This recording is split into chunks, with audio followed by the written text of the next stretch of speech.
Architecture is the endeavor of designing a building, but it is also the designing of environments and the creation of experiences.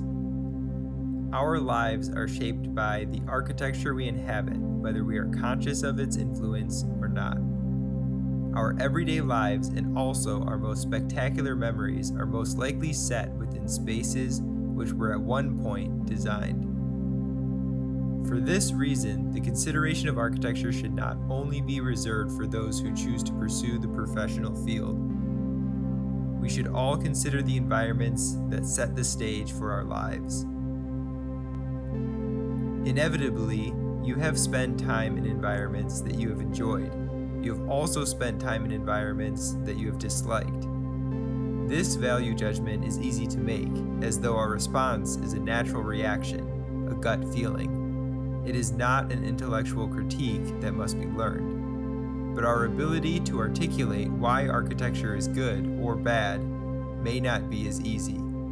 Even harder is the task of creating new architecture in the way that will be viewed as good design for years, decades, or even centuries in the future. While fields like fashion inevitably go through trends, architecture, in its permanence, should not. Good architectural design, therefore, should be timeless.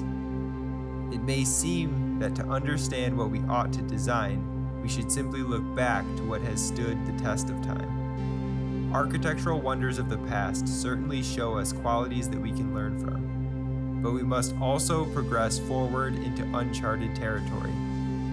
The industries of construction, engineering, building technology, and environmental design are rapidly changing. This changing is not the changing of trends, but rather forward progress. What was previously thought impossible is being built today. What we now consider science fiction will be the environments we inhabit in the very near future. Our understanding of buildings is shifting from that of passive structures into active systems. Architecture is becoming reactive, interactive, interconnected, and intelligent. We are approaching the era of living architecture. Will this future be a utopia or a dystopia? The more conscious and intentional we are with the decisions we make and the decisions that are made for us, the more power we possess to shape our environments and therefore shape the lives that we live.